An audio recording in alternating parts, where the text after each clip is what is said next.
the Real Health Podcast brought to you by Riordan Clinic.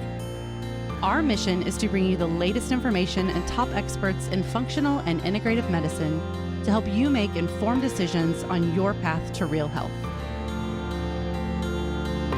Well, hello everyone. This is Dr. Ron Hunninghake, and this, starting tomorrow, will be my 35th year at the Riordan Clinic.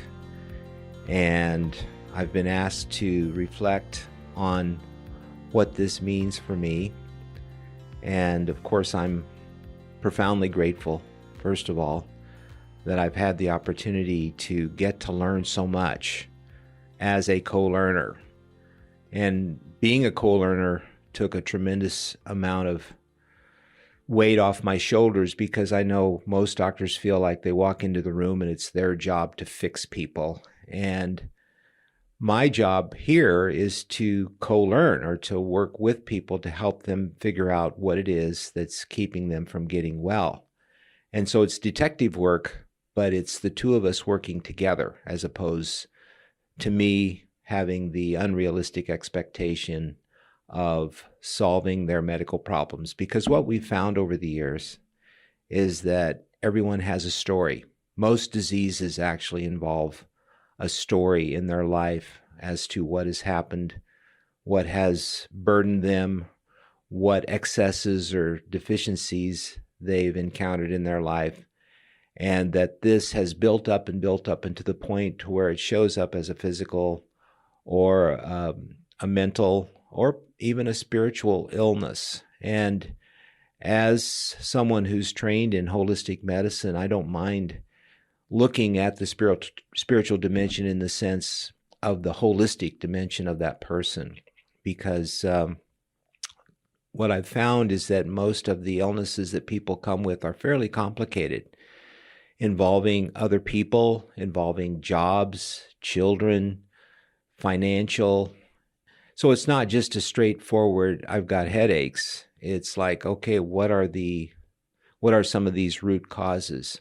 Now, the other part of this is that there is definitely a biochemical underpinning to it. And as a chemistry major in college, I like getting into the biochemical aspects of this, because it's something that we can put numbers to, we can see where the deficiencies are, and we can help people begin to make not just changes in supplements, but also in lifestyle habits, sleep habits,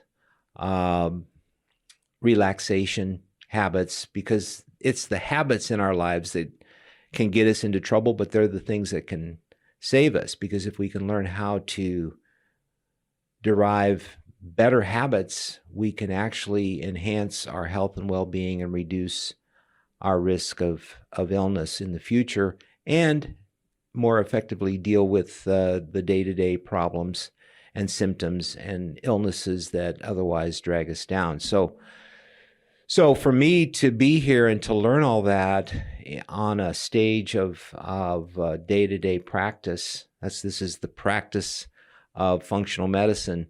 I'm once again very grateful and very happy that I have gotten this opportunity, because I actually look forward to going to work, as opposed to a lot of people either are fairly neutral or dread work.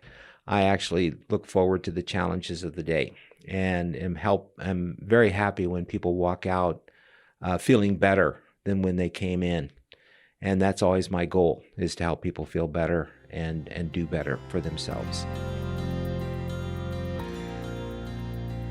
So Dr. Hugh Reardon, who was the founder of the Riordan Clinic, which at that time was the Center for the Improvement of Human Functioning, was an incredible guy.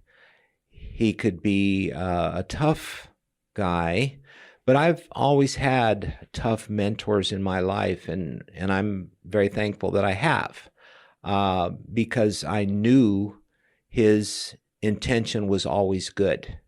It's one thing for someone to be tough, but he was never really mean. He just had such high standards of not only what he did, but he wanted me to reflect the high standards of the Riordan Clinic. because he knew that because we were outside the norm of medical care, we had to do something above and beyond the standard of care. We had to excel in ways that a lot of doctors just didn't have the time or the inclination to work on. And so he was a great mentor, and he was quite a character.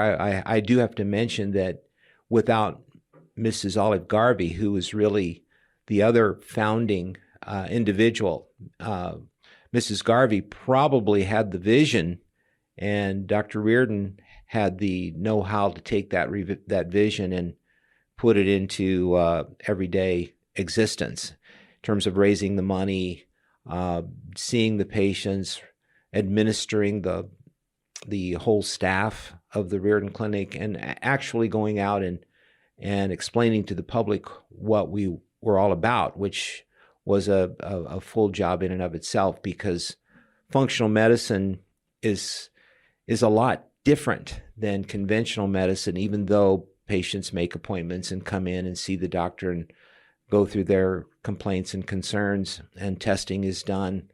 But there's a dimension of holistic care that some doctors are able to achieve in their practices, but most of them are in such a hurry to get through the day, you don't have time enough to really listen deeply and find what the underpinnings, the root causes are of these chronic illnesses that we present with. So I would say overall, Dr. Reardon was a tremendous teacher, friend, guide, and an inspiration for me to try to be better than what I was, and I'm very thankful for him.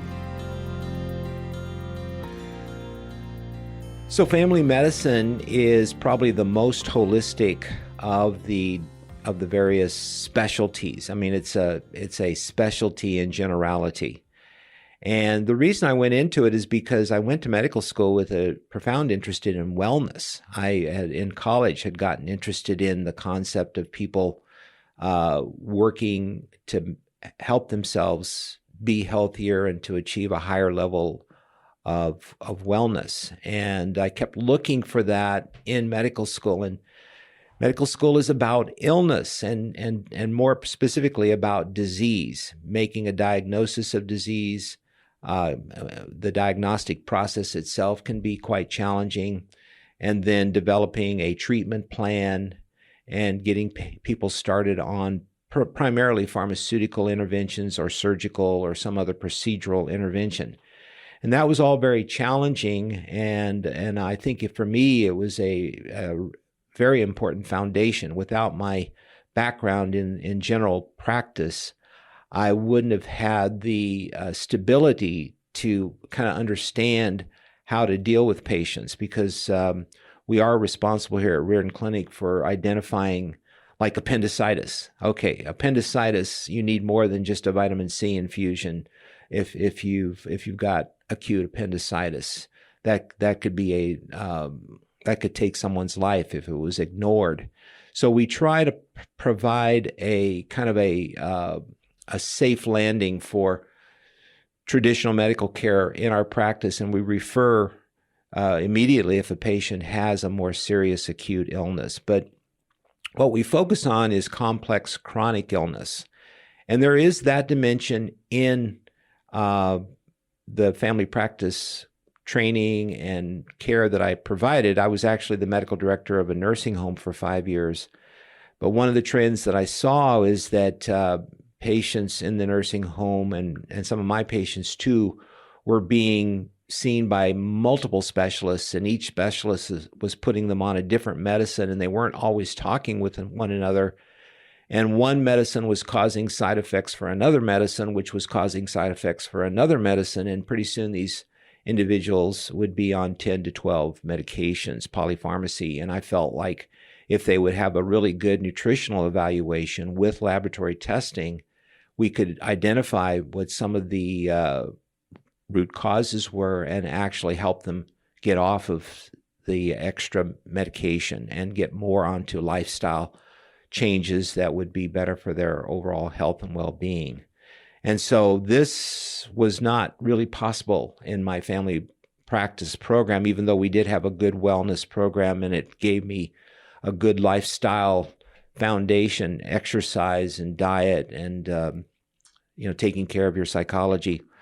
But it really needed the stage of the Riordan Clinic to bring that into full fruition. So that's why when I ran into Dr. Reardon accidentally, and I was introduced, he invited me down for lunch, and it wasn't too long after that I was coming on a regular basis, and it wasn't too long after that I joined the Riordan Clinic. And so I've been here for 35 years and still learning. How does being a doctor co-learner impact my care of patient co-learners? So it becomes a common ground. And so I don't have to put on any kind of airs like somehow I know everything and I'm going to give you the magic bullet that's going to make you well. I can kind of enter into the internal dialogue that the patient has been having about their chronic illness, because most patients come to us quite frustrated. They've been to many different doctors, they've gotten many different diagnoses, and yet they haven't been able to get to the fundamental causation factors. And oftentimes it's more than one factor. So of course we test for nutritional and biochemical imbalances. We look for hormonal issues, lifestyle issues. Here lately, I've been doing more with hidden traumatic issues in a person's life that is sustaining their illness. But more often than not, it's just forming a partnership with people to where the trust level goes up and they are able to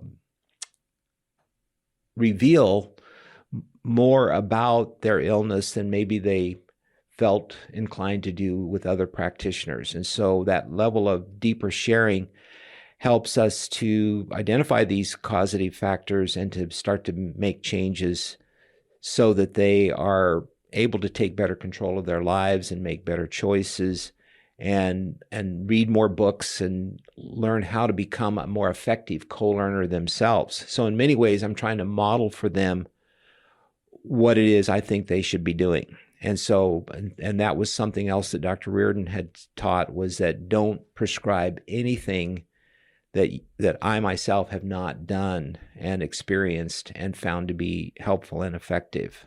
So a lot of what I'm recommending to patients are things that I've found worked for me. And I tell them that. It's not like some hidden thing. And so so a lot of the supplements, some people say I'm the best customer at our supplement store because I do try, and I don't always stay with them, but I do try most of the supplements that we have in some context or another, based upon lab work or something that I've read. So I'm always open to trying new things. And that's another really good aspect of working at the Riordan Clinic. Every day is a new day. There's a fresh approach to everything. And so what I thought I knew, I'm able to find out there are things that I didn't know at all. And I have to relearn them in a new way as new information comes about. So the major changes is that things haven't really changed that much. There's been a lot of personnel change. There have been people that have left or have died. Dr. Reardon himself died in 2005 suddenly. And we were there and we almost resuscitated him, but he wanted a drink of water. And so when we stopped the CPR and gave him the drink of water, his eyes rolled back and he was gone. And so that was a huge shock because now it was up to us to carry the load, to carry the goal, all that he had hoped for this to be. It was our job now to carry that on. So that was a pretty big responsibility. And again, there were good times and bad times.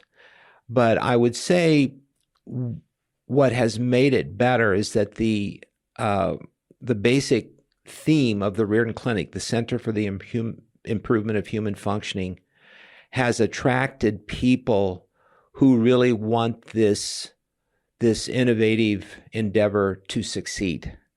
If we hadn't attracted the good people that we have, not only now, but through the years, there's no way this kind of unique business, it's really a nonprofit business, but it's still a business, and it does require administration. It does require all kinds of different types of people supporting the medical aspect of it. And so I've been grateful for the people who have not only joined us as a job, but they too have answered the calling and have seen that there's something more that we're doing here that goes beyond just being a job. And so it's really all of us here working as a team that really makes this place shine. And so that aspect for me has been the stabilizing component of why I'm able to continue, because I've never felt like I've had to do it alone. So really if you want to get down to the nitty-gritty of what this job has meant to me, I guess my greatest fear would be having lived a life that didn't really make a difference to anyone, including myself. And I feel like every day that I come to work here, I gain new meaning and new purpose and new friends and new co-learners. And I'm constantly not only being inspired by their own struggle, their own effort to overcome what sometimes seem to be hopeless illnesses like cancer and autoimmune disease and some of these chronic illnesses that people oftentimes just linger on and on. We see miracles with people. They're not based upon, shamanistic things. They're based upon hard work.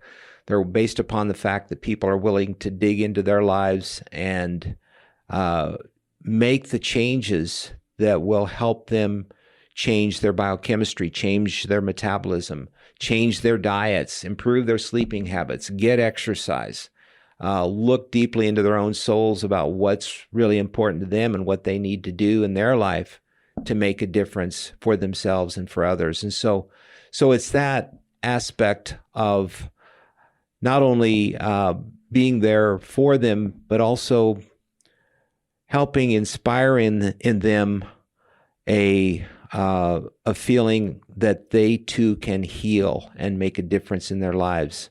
People have asked me, when are you going to retire? And my stock answer is, as soon as I stop learning.